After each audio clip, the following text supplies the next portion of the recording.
Papansin mo ang madalas ng pagbabago. Marami ng bayan at buhay ang sinalanta. Nakakalbong bundok, gumuguhong lupa, di na mapigilan ang pag-agos ng luha. Kaya magtanim-ibig, tayo nang magtanim. Tanim-ibig, mga puno'y ibalik natin. Tanim-ibig, magkaisa kahit inang kalikasan. Tanim-ibig, gawin ang tiyan ang ating kinabukasan.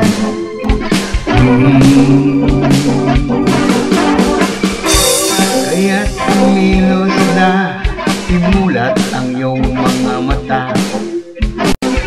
Mga hayop at halaman sa ating din umaasa.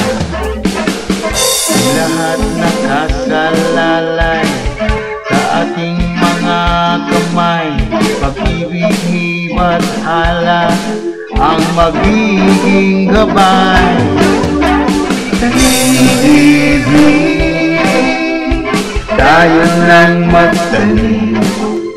Tanim-ibig, mga puno'y ibalik natin.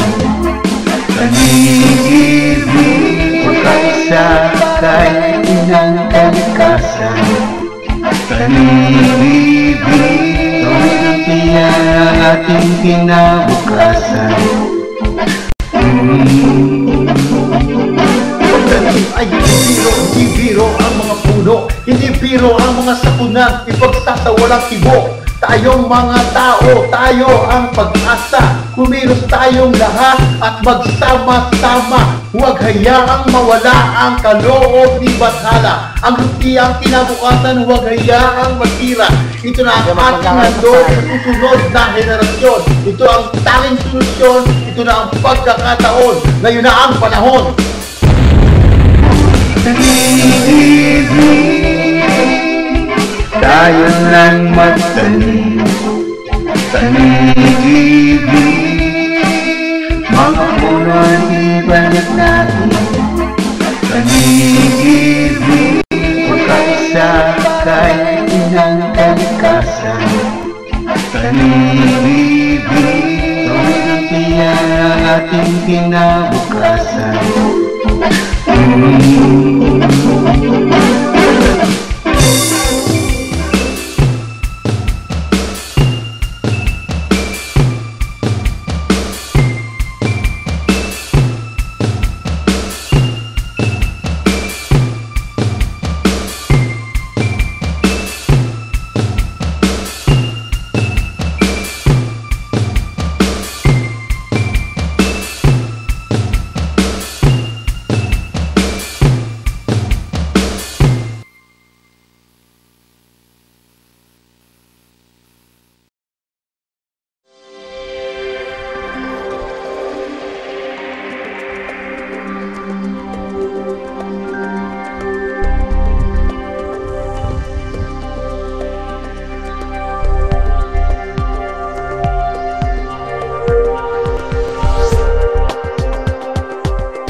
Kamay na nagtatanim, ang katuwang sa pagliligtas ng mundo. Ang Tanim TV ay programa nating lahat para sa kinabukasan, para sa sambayanan, at para sa kaligtasan ng mundo. Nakatutok din ang Tanim TV para sa kapakanan ng mga magsasaka. Hangarin din ng Tanim TV ang maging kabahagi o maging kapartner ng mamamayan o ng pamayanan sa pagliligtas at pangangalaga ng kalikasan. Samahan niyo po kami sa Tanim TV sa atin pong mga programa na Proud from Dinggala at ang atin pong mga magigiting na kalikaster mula sa Real Infanta Nakar, sa Bundok Peninsula at Banahaw.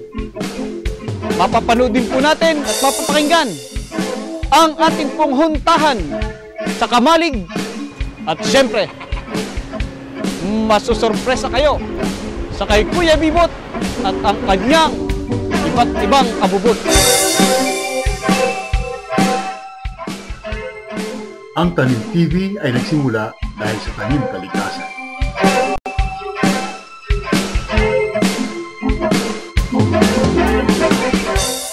Ngunit paano nga ba nagsimula ang tanim kalikasan?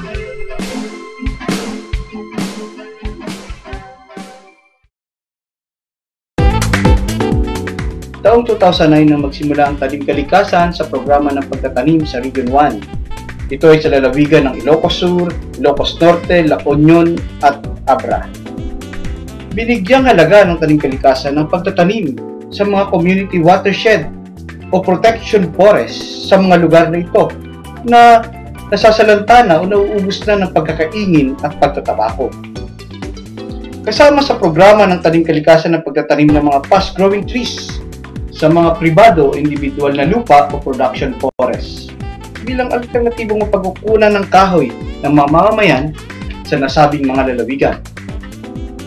Nakikipagtulungan din ang tanim kalikasan sa iba't ibang ahensya at organisasyon, pribado man o pampubliko at buong komunidad bilang estratehiya upang mapagtagumpayan ang pangalaga sa ating kalikasan at mapalakas ang sektor ng pagsasaka. Sa kasalukuyan, nakapagtanim na ang tanim kalikasan sa Region 1 ng 4 na milyong puno.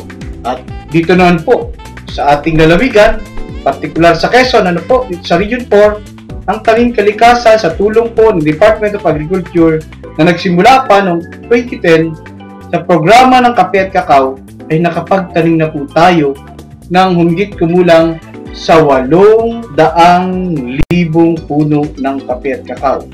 Inaasahan sa 2014 po ay makukumpleto natin na 1 milyon ang matatanim na kape at kakao sa ating lalawigan upang sa ganon ay matugunan natin hindi lamang ang pangangailangang pangkabuhayan kundi mapagtagumpayan natin ang pagsasalba sa ating kalikasan para sa mga darating na henerasyon para sa kinabukasan.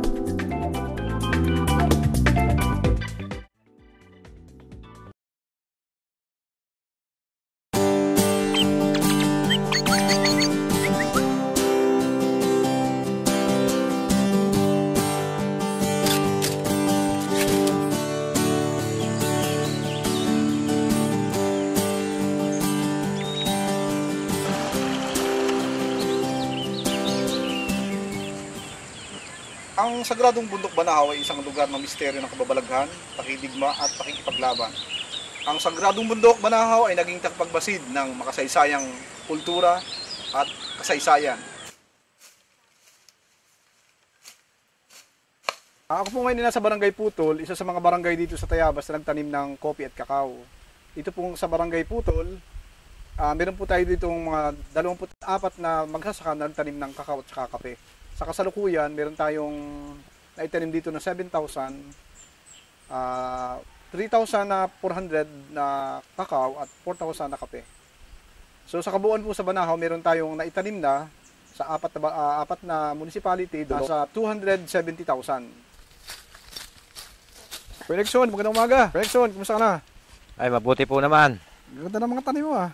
Ay, sa awa po ng Diyos, magaganda na ang ating tanim. Talagang alagang-alaga, no? So, Prenexon, ito yung isa sa mga naitanim mo sa kakao. Oo. Pero ito sinamahan ko na rin ng gayabana para double income. Oo. Kagaya na sinasabi nyo sa inyo, dapat marami tayong tinatanim sa lupa natin, ano? So, yung ibang mga tanim mo, halos malalaki na rin. Ay, marami na magaganda na yan. Ito kay Nixon, simula nung itanim mo, ilang taon na ito? Ay, ito yung mga 1 taon na. Bali, ilan na patanim mo dito kay Nixon na kakao? Ang kakao nito ay siguro may kumulang nasa 1,000 na ito. Dito mo itinanim mo, meron ka pang lugar na ibang... Meron pa ibang lugar. Ang kape, ilan yung napatanim mo dito? Baka nasa 400 yung aking kape dito. Hindi kong isama yung mga kaibigan ko dito, nasabi ko, ay, kay Kuya Nixon kayo pumunta at maganda ang mga tanim doon. Pwede siguro naman hindi hindi naman nakakahiya natin ipakita sa kanila kung anong itsura yung ating mga tanim. Gagawin pwede natin gawing model farm itong lugar mo. Pwede. Kasi malapit sa kalsada, magaganda ang mga tanim. Sa Quezon po, sa Banahaw area, meron po tayong 24 na barangay na nabiyayaan ng programa. Ito po sa Dolores, sa Sariaya, Candelaria at saka sa Tayabas. At tayo po ay nakapagtanim na nasa 270,000 na pananim. Saan yung lugar mo pa na itinanim, Kuya Nixon? Yan sa parting yan pa ibaba, ayan ay talagang yan, puro kape ang nandyan. Kape, meron akong na papaya para dagdag income. Kape, papaya, May guyabano. pinya, may guyabano. Talagang isang... Mayroon diyang niyog. nagagamit mo talaga yung lupa mo. Iba-iba Talagang ng tanim, ano? Hindi natin sinasayang. Itong Liberica, Arabica, Excelsa, at Robusta po yung pinakamarami nating ipatanim.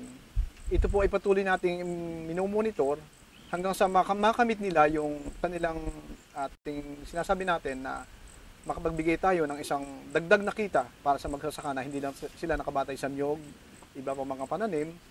Ang kopi at kakao ay isa rin isang alternatibong pwede nating pagkakitaan ng ikabubuhay. Okay, Kuya Nixon, itong kakao na ito, anong sasabi mo dito? Ito naman na yan, pagkalipas ng mga isang buwan, bali nawawala rin siya at nagpapalit siya ng dahon. Ayun naman kapalit, hindi na siya ayos na, wala nang sira.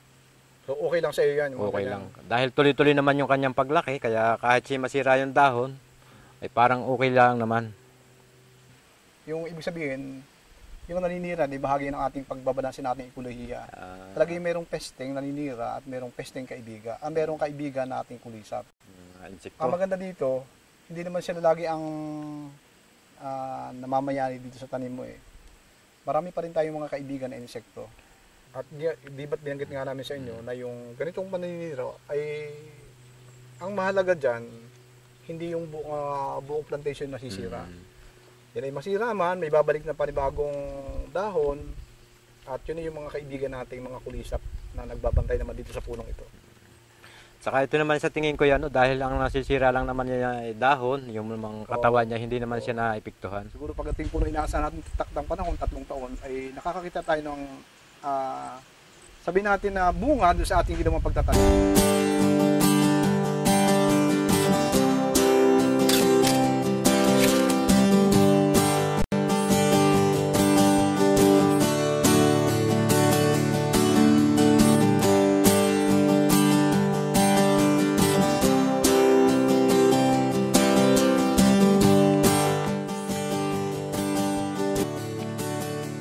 Dito po tayo ngayon sa Barangay San Vicente kung saan bibisitahin po natin ang mga taniman ng mga cooperator natin. Ang kabuuan po na ipatanim dito ng tanim kalikasan ay 10,000 na kakao at 5,000 na kape. Tayo na po at bisitahin natin.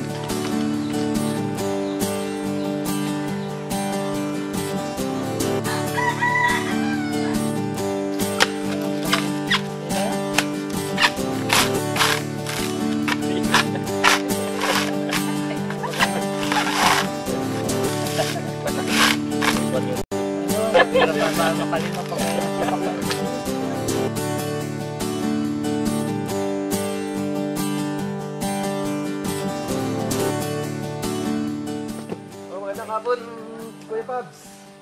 Dito ka mo sa saglit at napapaluha ka dyan. Si Pablo Libranda, dating konsyal ng Barangay San Vicente, Macaleran, Quezon. Sa mga nabiyayaan ng libreng pananim mula sa tanim kalikasan, si Kuya Pabs ay nakapagtanim ng 1,000 kakao. Kuya Pabs, ano bang masasabi mo sa proyekto ng tanim kalikasan dito sa inyong barangay? Sa akin napakaganda dahil yung mga inputs na pananim ay ibinibigay at isa pa natututo kami magtanim doon sa intercropping dahil kung aasa lang kami sa mga tulad nitong nyug saka yung mga ibang kahoy-kahoy yan, may posibilidad pa kami na another income yan halibay kami nagtanim sa mga paligid. Sa pagtatanim mo naman, nasusunod ba natin yung tamang distansya ng ating mga pananim sa lupa? Dahil nga ro sa sinagawa nating seminar, training, ay yun na-adapt ko naman yung lahat ng natutunan ko. Wala ka naman napapansin ng mga sakit man lamang ng ating mga halaman dito? Bali doon sa aking pag-ikot, doon sa ating kapwa magsasaka, mga pangkaraniwan lang, yung mga insekto lang, mga buod, ganun. Sa ngayon, ano bang pinagkakakitaan mo? Kopra.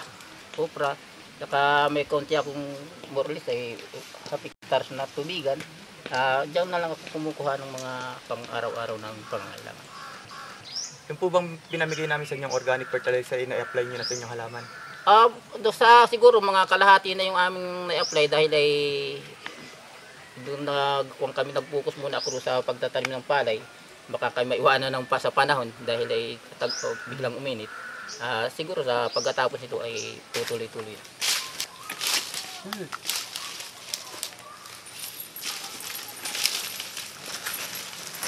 Magandang hapon ka, Terso. Magandang hapon po. Saan po ba ang lakad?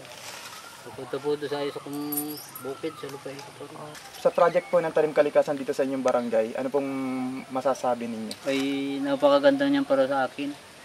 Gawa ng kami nabiyayaan ninyo ng ganyan mga pananim na amin naman pinagyayaman. Ay ko nga, ito yung swerte na natin at tayo nabigyan ng ganitong pananim. Nang pagkatapos ng 3 years at napuputi na natin, dito makukwarta na. Ito po yung taniman ni Mang Terso.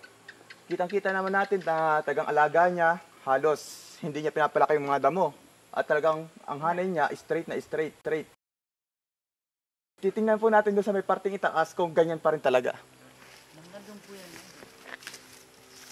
Ang kabarangay na si Mang Terso Villano naman ay nabiyayaan ng 100 kape at 500 kakao. Bukod sa paghahalaman, nag-aalaga rin siya ng mga native na baboy upang magkaroon siya ng dagdag na pagkakakitaan. Yan, makikita nyo, andyan yung kanyang tanim. Ito yung kanyang mga intercropping, kamuting kahoy, San Fernando, tapos sa likod ko, papaya. Tapos, natin yung kanyang pangalawa pang tanim. Maganda to, at okay to.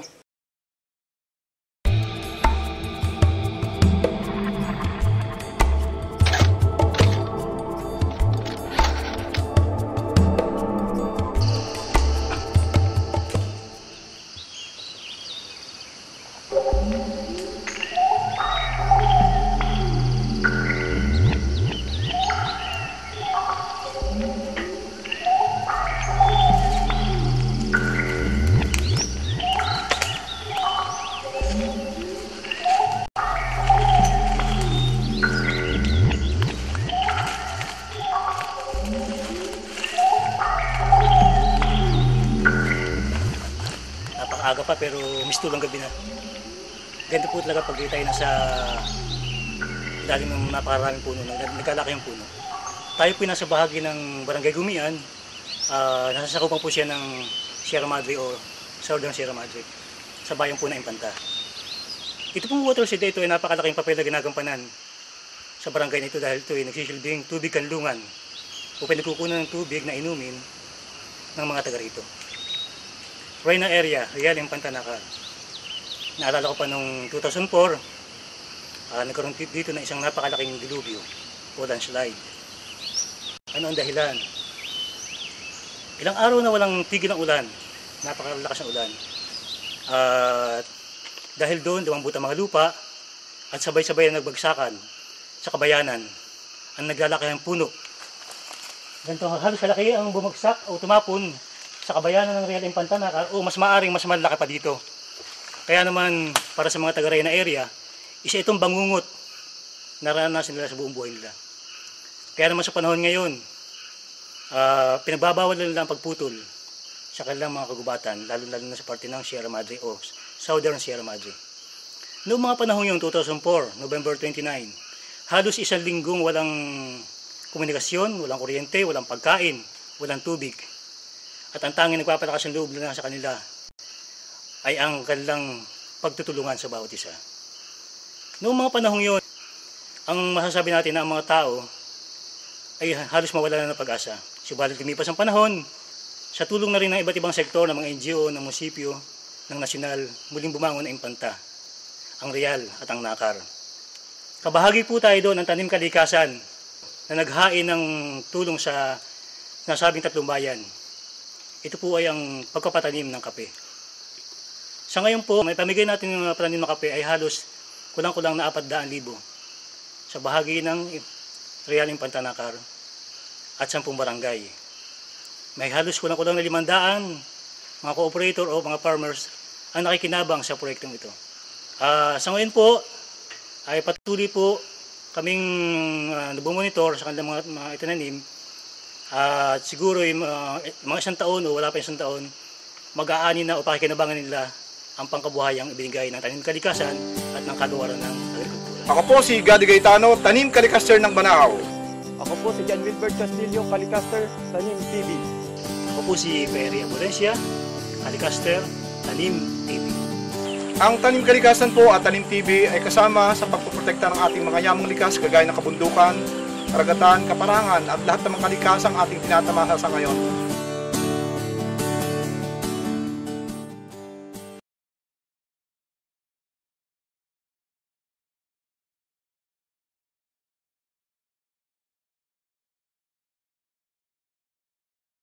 Punta po kami ngayon ng Barangay Caldong at kailangan namin ikarga yung aming mga gamit sa Calagbaw.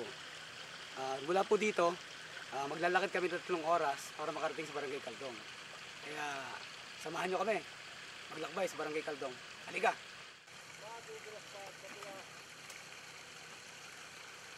Ang Barangay Caldong ay nasasakupan ng bayan ng Sampaloc, Quezon. Upang marating ang resettlement ng Barangay Caldong, kailangan namin maglakad ng 14 na kilometro. Ang resettlement o Caldong Reset na isang sitio sa Barangay Caldong ay may taas na 470 hanggang 550 meters.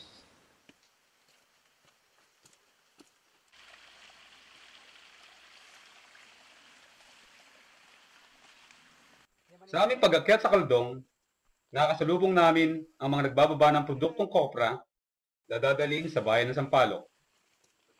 Mani, ano pong produkto niyo? Kopra. Kopra? Saan pa po kayo galing? Kaldong kami, Kaldong. Ilang oras po bago niyo may baba yung produkto niyo dito sa Barangay Takiko? Inaabot ng may gitsang oras din. Mga isang oras kalati. Magkano pong bayad sa pakarga? Mga 350 ganun. 350 isang biyahe? Oo. Pero Mang Manny, kumusta po kung halimbawa, ano pong pinakakailangan talaga na magsasaka dito sa tingin nyo? Para maging maayos yung pagdadala nyo ng produkto? Ay, siguro karsada. Tama ang sinabi ni Mang Manny. Talagang napakaputik ang daan tungo sa Caldong. Ito po yung limatik na Caldong. Pag namin naramdaman na kayo mga kate sa balat nyo, ibig sabihin, dali na kayo.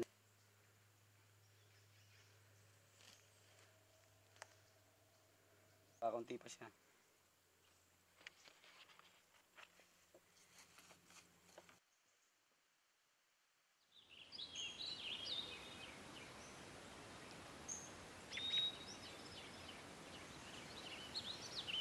Ito po yung tamang daan.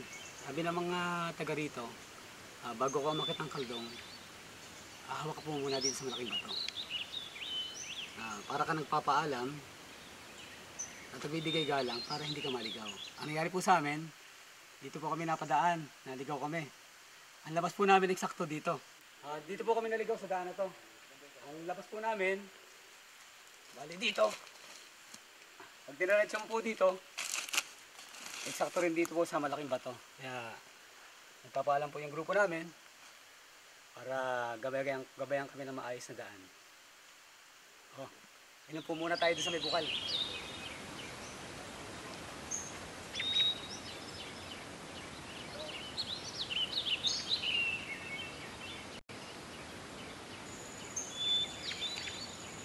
Halos isang oras na po tayong naglalakad. Nandito po tayo sa lugar na palagi ko makikita po nyo yung yung kabahayan ng Caldong. Hanggang dito pa lang po tayo sa loob ng isang oras.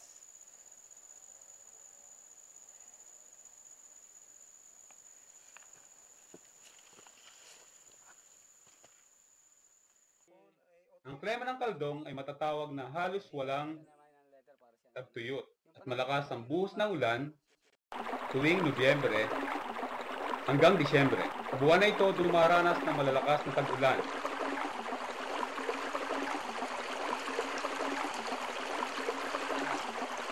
Dalas po daan dito. Ito po yung unang sapa. Dadaanan natin papuntang Caldong. Tatlo po yung dadaanan natin sapa. Kaya may dalawa po po.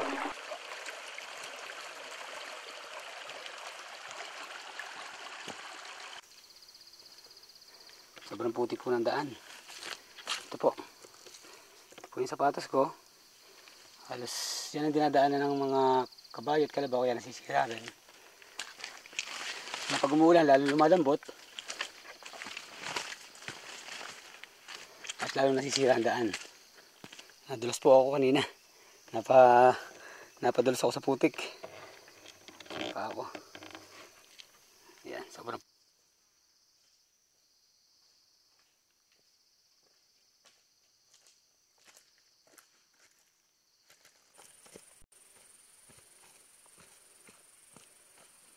kulay pula na po ang lupa dito. Tingnan natin. Sabi nila pag medyo pula ang lupa, medyo acidic. Ito po yung pulang lupa ng Caldong. Medyo maputik siya. At ito yung medyo acidic. Sabi nila kailangan ng abono o ipot na manok para mas magandang tubo ng mga halaman. Halika po. Ang uri ng lupa ng Caldong ay tinatawag na Louisiana soil, isang pula na masasabing acidic at kailangan ng dagdag na organikong abono upang mas mabigyan ng nutrients ang lupa at mga pananim.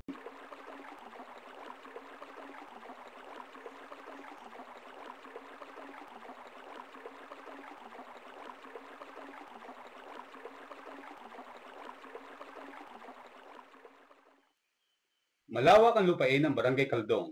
Ito ay umaabot sa 1,030 hektarya. Ang naipamahagi sa resettlement area bilang homelots ay may kabuuang 15 hektarya.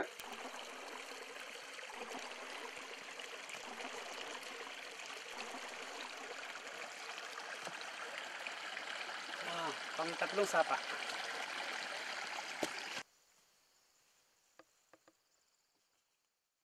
Bawat isang pamilya ay nabiyayaan ng tig-3 hektarya bilang lupang sakahan noong panahon ni Pangulong Ramos. Ito po yung bahay na yun ng Sitio Malajangaw. Dito po tayo tutuloy. Halika.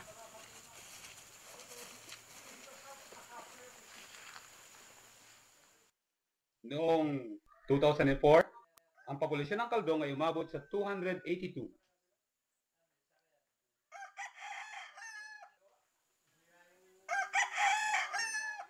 Sa ngayon, sa kadahilan ng walang maayos na farm-to-market road at mapagkakakitaan, unti-unting nababawasan ang populasyon. Marami ang umaalis at naghahanap ng pagkakakitaan sa ibang lugar.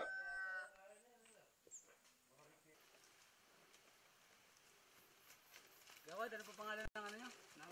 Ng kalabaw? Si Ligaya. Ligaya. Ligaya, tawag mo sa akin.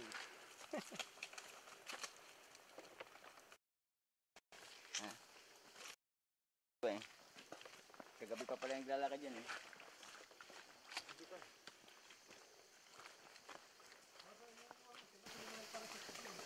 Sobrang dami ng puno dito sa Caldong. Ang pinakang ginagawa nila para hindi lumabog sa putik ng kanilang sasakyan, kahoy din. Puno kahoy din.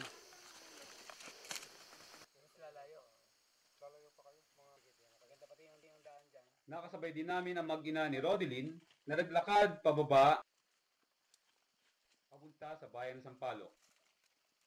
At mula Sampaloc ay muling maglalakad ng 3 oras paakyat sa resettlement. Halos 6 na oras kang maglalakad sa maputik at mahirap na daan. 6 na oras ang dinaranas ng mga taga-Caldong upang makapagdala ng produkto at makarating sa bayan.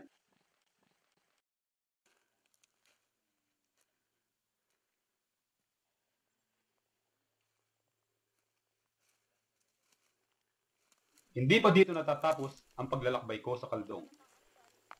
Marami pang kailangang ipakita, marami pang kailangang gawin. Babalik-balikan ko at patuloy akong gagala. Ako po si Jebel Musa, ang prompting gala ng Tanim TV.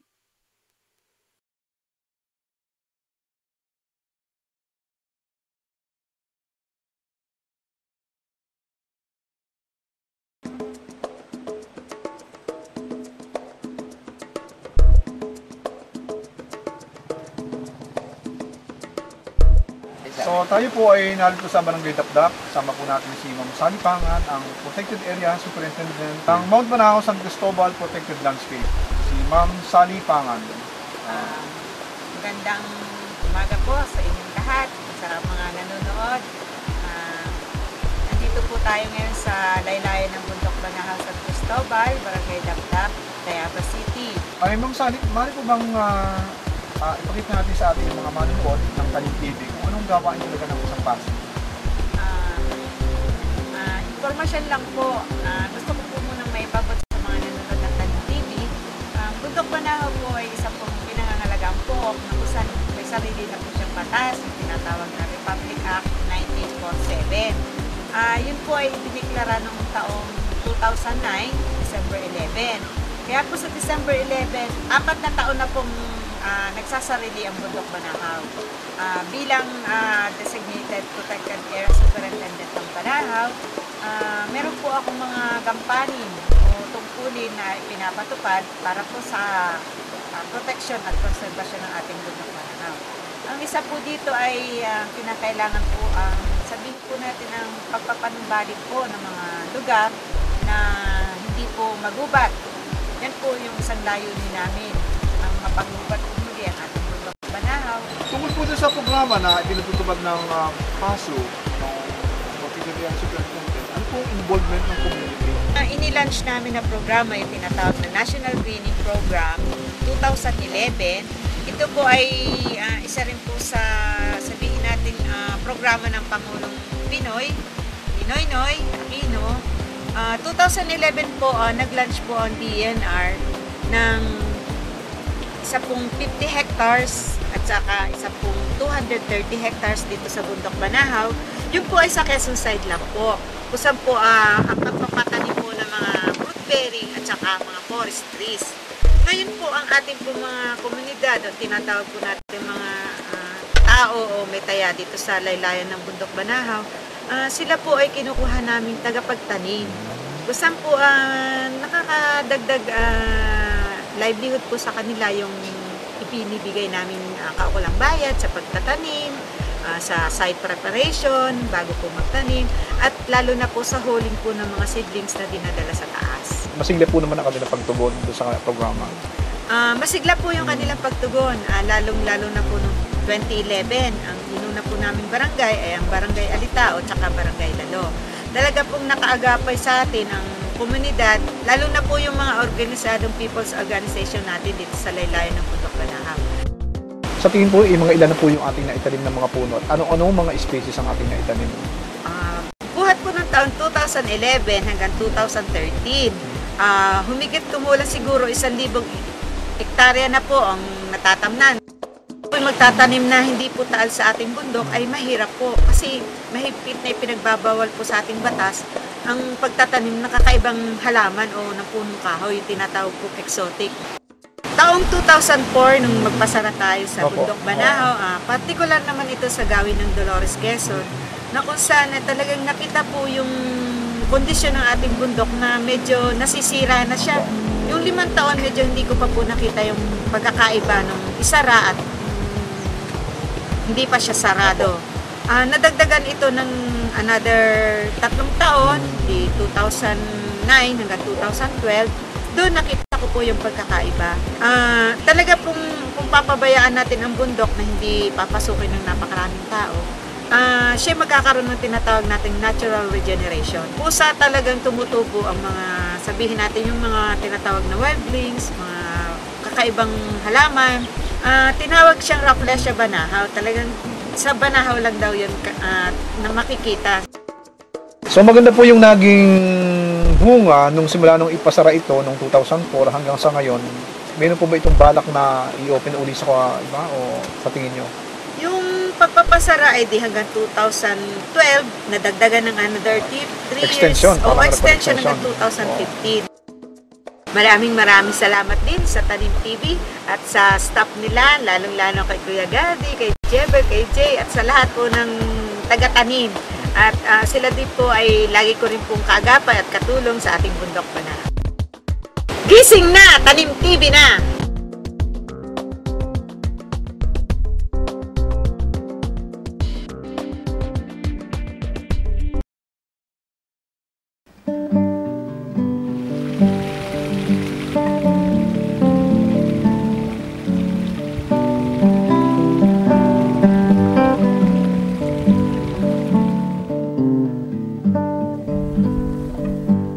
Hi, Jay. Ay, salamat po sa Salamat, Ariel sa Jay. inyong Oo. pagdating sa Ay. tahan sa Kamalig.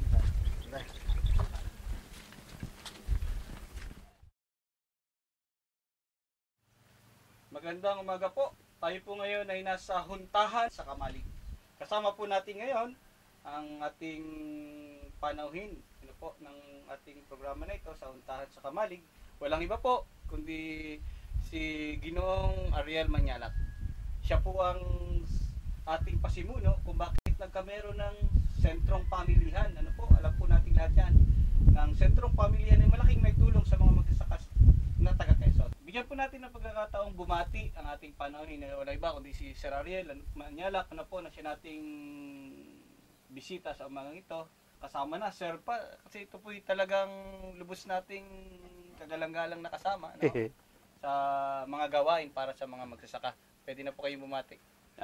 Salamat kasama Jay at muli isang magandang araw po sa ating lahat, sa ating nanonood sa ating programa at gayon na rin po sa mga nakikinig sa Huntahan sa Kamalig. Salamat sa pagkakataon binigay niyo sa akin upang ako ay maging bisita ninyo at hindi naman ako bisita rito at ang pakiramdam ko nga po ako ay kabahagi ng programang ito. Maraming salamat at magandang umaga po sa ating lahat. At syempre po, hindi kompleto ang ating programa kung hindi natin makakasama sa Huntahan si Kuya Gadi na tayabasin at si Kuya Bibot na lusinahin. Magandang umaga po sa inyong lahat. Magandang umaga po. Hindi po lingid sa ating lahat, lalo na po sa mga magsasaka na si Sir Ariel po ngayon ay may pinagkakabalahan, di ba Kuya Gadi? Yung programa sa pagmamais dyan sa Barangay Kalumpang. Maganda po siguro may paliwanag natin ito, Sir Ariel, lalo na sa ating mga manunod at tagapakinig. Tama ka doon na kasama Jay. Ngayon kasi ang ating programa na actually nakita naman natin yung pangangailangan. So ano ba yung sinasabi po natin na pangangailangan ng ating mga magsasaka? Kung aking pahintulutan ako ni kasama Jay na ituloy na. Ito po yung pag nitong tag-ulan, ang problema ng ating magsasaka kapag nag-aani na sila o nag-harvest ng mais, ay wala po silang malagyan o patuyuan ng maayos at wala silang bodega na pwedeng ilagay yung kanilang mga inaani. So nagkakaroon ng diferensya yung pagmamais nila dahil walang bilaran. Kasamang Bibot, kasamang Gadi, yun yung problema na ina-address natin ngayon. Siguro po yung Sir Ariel, yung pong unang-una kasi nagkaano po kayo ng mga panibagong programa tungkol sa mga magsasaka. Ano po namang benepisyo ang makukuha ng mga magsasaka tungkol dito? Yun nga, kamukha nung nabanggit ko kanina, kasi po pag ang mga corn farmer natin ngayon ay nakakapag-harvest sila o nakakapagtanim. Pangkaraniwan one cropping lang a year. Na kayang-kaya natin magdalawa hanggang 3. Dahil sa Isabela nga po, nagtatatlo na sila 3 cropping a year. Sa kadahilanan, kumpleto yung facilities nila. Ano yun? Ngayon, kaya tayo one cropping kasi inaabot yung second cropping nila pag harvest sila ng mais ay wala silang patuyuan. So, pag nag-uulan, at nakagawian na yung nasa kalye lang sila o nasa pavement, doon lang sila nagpapatuyo ng mais. At yun nga, nagkakaroon ng aflatoxin, nagkakaroon ng mga kung ano-anong lahok. Yung mga mais na yun naman ang pinagbabawal ng mga feed miller natin. So hindi na po sila nakabatay lagi dun sa araw na kung kailan tag-araw saka sila pag magbibilad, may mga kadagdag kayong mga facility na meron kayong nilalatag na programa. Yan, gano'n na nga po. Yun yung ating talagang ina-address na problema. Dahil dito po sa Region 4, mapapansin nyo, nandito yung mga livestock At bukod dyan, andyan din po yung mga hog raisers, yung mga poultry raisers. So nandito po sa ating, hindi lang sa ating lalawigan, kundi dito sa Region 4A. Pero yung sa pagmamais natin, ilang magsasaka po dito sa Quezon, kung titingnan natin, ang magkakabenepisyo po niyan, ang makikinabang? Kung sa buong probinsya natin po, kasi ang capacity nitong ating equipment, itong ating mechanical dryer, at sheller, kasama na magkatumbas na yan, meron na tayo dito mga 300 hektarya. So siguro sa mga 70 hanggang 100 magsasaka ang nakikinabang dito sa facility tinatayo natin dito. Ang ina-address po natin dito kasama Jay, una, inaalis na natin yung burden ng magsasaka na mag-sheller sila. Ibig sabihin, yung butil ng mais, bago alisin, nagbabayad na sila. Tapos, 2-3 araw sila nagpapatuyo. Kanino po sila nagbabayad? Doon sa mga nagtatrabaho? O, sa nagtatrabaho, Umuupa sila? tsaka naupa sila ng sheller machine. Diba, nasa busil yan. So ngayon, ang magsasaka, para maalis yan at patutuyuin pa nila, kailangan nila ng sheller machine. So ito yung mga equipment na kailangan nilang gamitin. Ito ngayon, ang ginagamit nila, singil sa kanila, 6 na piso, 1 balde na mais na. Itong isang mais nito, ano po, ano ang mangyayari dito kung mismong dadalhin na ng mga magsasaka doon sa planta? Sa ngayon, paliwanag ko lang ng konti, kasama Jay. Sa pangkaraniwan, ngayon sila lahat ang nag-shoulder ng mga labor cost nito. Kaya ito, isi-sheller nila. So dadali nila, mag-uupa sila ng shelling machine. Ang bayad nila dyan ay 6 na piso, 1 balde. Yung 1 balde naman, tumitimbang ng 10 hanggang 15 kilos ang 1 balde. So papatuyuin nila yan. Ngayon, pag na-shell na to, yan, butil na ganyan, patutuyuin naman nila yan. Sa pagpapatuyo nila niyan, nilalagay mga 2-3 araw, depende sa moisture content. Usually, 2-3 araw nila bago makuha yung 13% moisture content. Kung saan, sa mga kalye, yan, may labor sila na taga-taob, isasako nila ulit, tapos dadalhin sa kanilang bodega, kung may bodega man. Tapos pag hindi pa tuyo, kinabukasan, ilalatag ulit nila. So, ang dami nilang gastusin na mga gastusin na hindi naman dapat nilang paggastusan na. Ang problema pa nito, kapag umulan, tatakpan nila yan, mababasa na naman yung mais, patutuyuin na naman nila. Sa kabuuan, kung 13 yung presyo ng 1 kilo ng mais na ibig sabihin, magkano na lang kikitain ng mga magsasaka? O kaya nga, doon nauubos sa paggastos nila. Pangalawa, yun nga, nababalam, natatagalan masyado sila bago makapagtinda.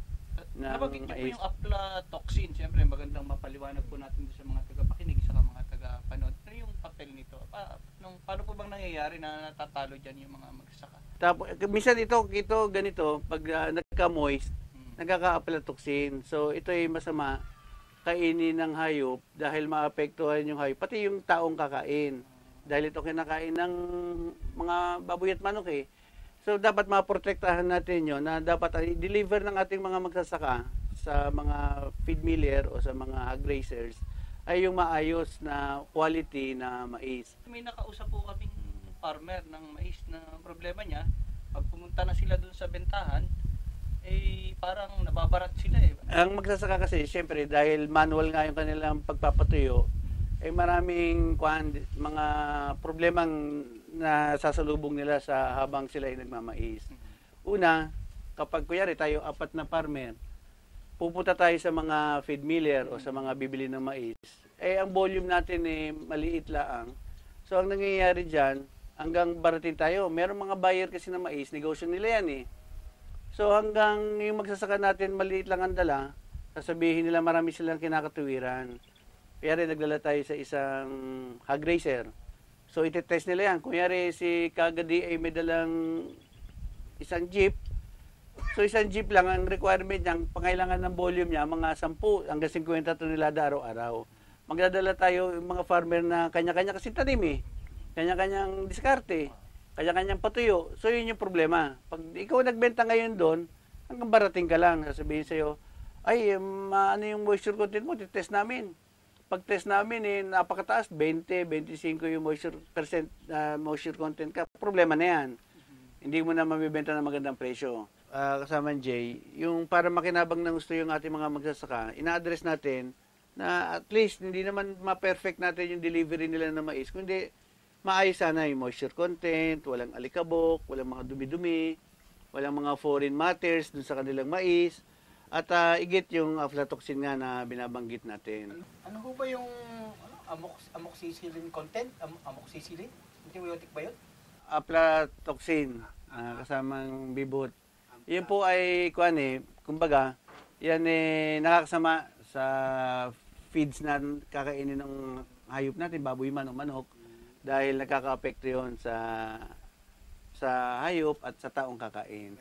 Ay, Sir Ariel, ako po naman maraming kaibigan na magsasaka at yung pong binahagi ninyo ay napakaganda, kumbaga yung potential. Kung halimbawa mayroong mag-i-invest ng isang hektaryan lupa, magkano po ba yung magagastos dito? Magkano yung puhunan? Magkano kikitain?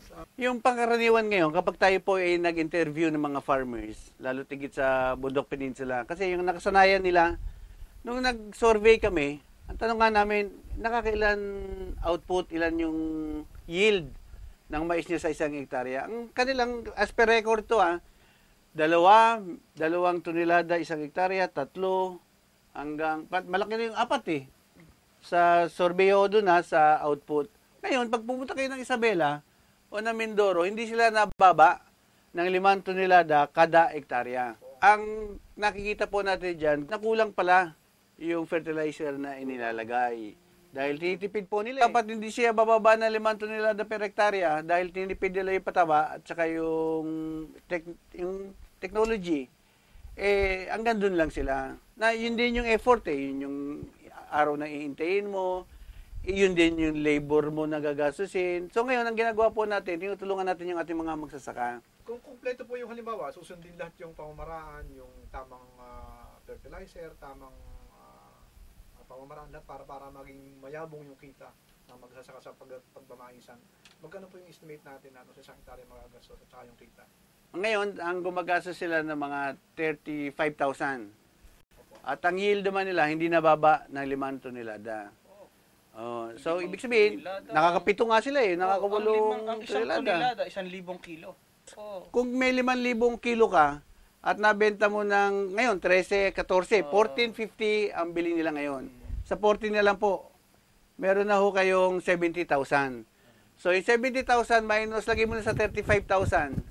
So, may kalahati kayo, may 35,000 kayong neto sa isang hektarya.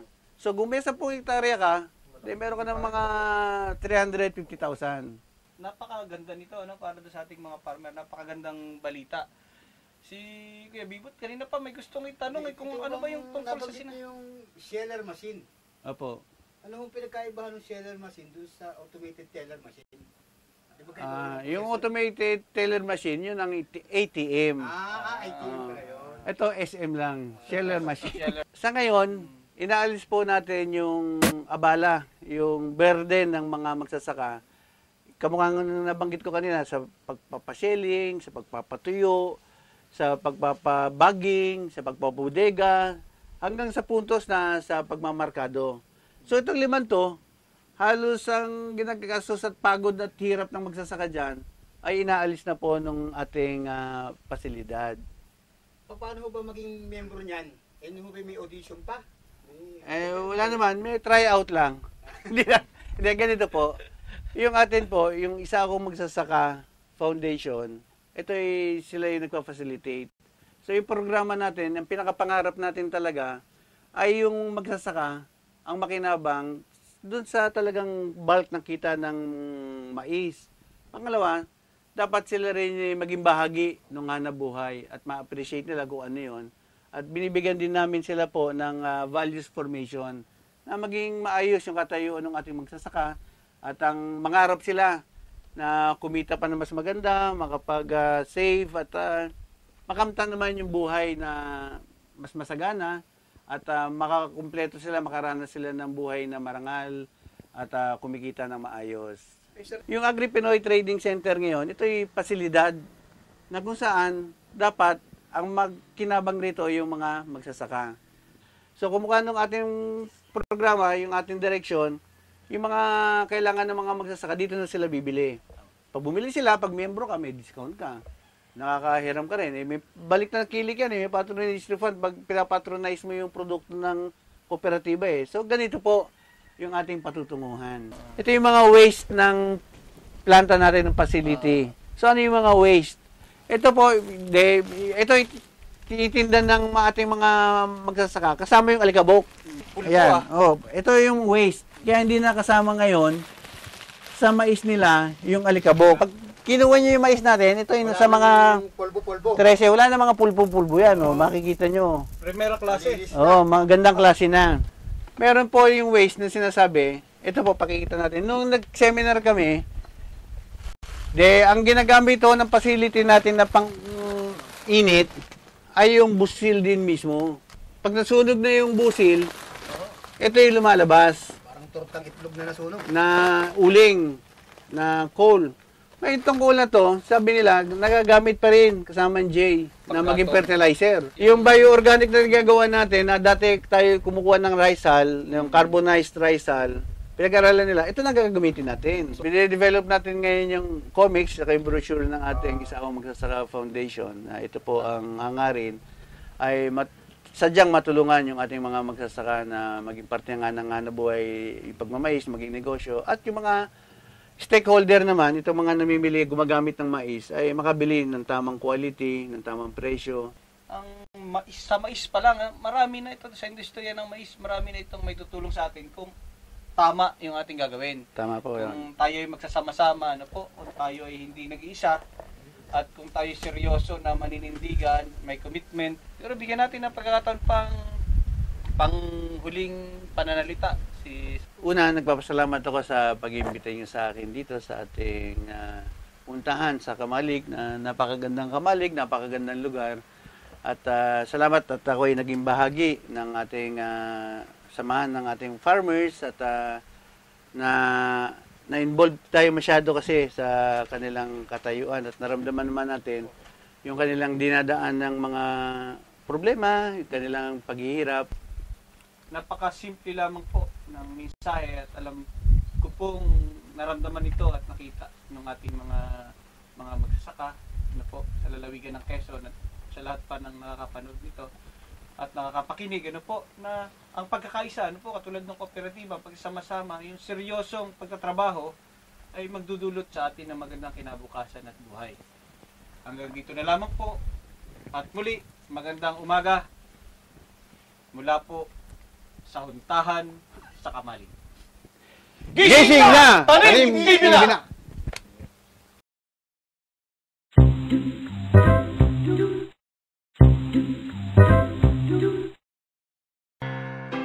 May gumagala daw na higanting magsasaka. Wala namang naniniwala. Kaya lang, ayaw papigil ng taong ito. Hayaan na nga lang natin, bahala na siya sa buhay niya. Marami na tayong naririnig mula sa mga kwentong barbero, mula sa mga kwentong kutsero, mga kwentong mula sa mga 3 taon ng tambay sa kanto.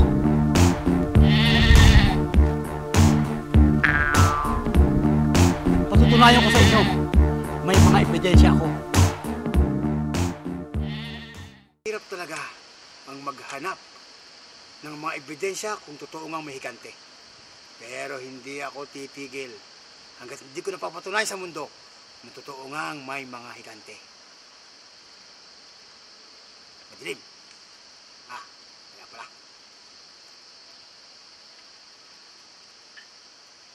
Maliit. Pagtang ko.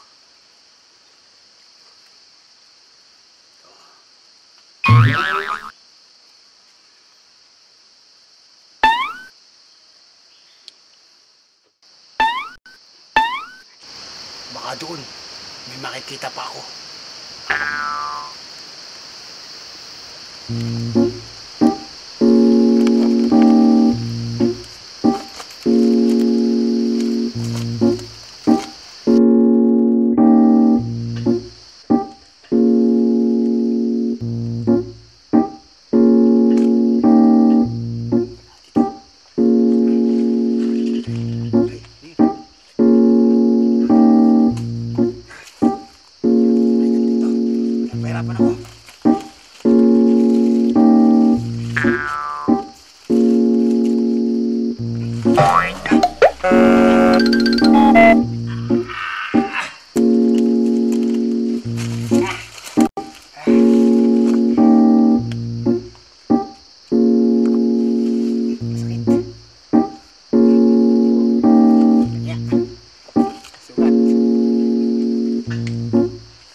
Sinasabi ko na nga ba?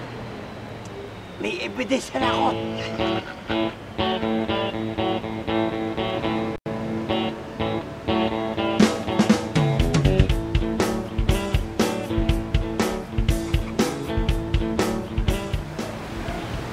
Kita nyo yan? Tapos hindi kayo maniniwala na may kante. Eh ano yan? Oh, pagkalaki-laki. Ito na lang ha. Tumitimbang ito ng mga 1 kilo mahigit. Eh ano pa kaya yun? Niyog na pagkalaki-laki. Sinong hunghang naman ha? Ang gagamit ng pagkalaki-laking itak na yan? Talaga namang mag-usong-usong sila. Kaya nasa aking pag-aaral. Higante ang may-ari niyan. At ang higanting ito, isa itong magsasaka. Sigurado ako, magsasaka yan. Nilagyan pa ng pangalan ha, para hindi mawala. Lucena City. Camiguin. Ibig sabihin, ang itak na yan ay galing pa sa Camiguin. Ha? Malinaw na malinaw. Camiguin. At ang puluhan ay yari sa Camagong. Kaya Camiguin. Doon nila kinuha yan. Ang laki-laki niya, no? Siguro mga 4 na tipa. Kaya maniwala na kayo. Maniwala na kayo. Maniwala na kayo. May higanti. Kita-kita na ha. Wala nang masasabi pa. May higanti. May higanti. May higanti.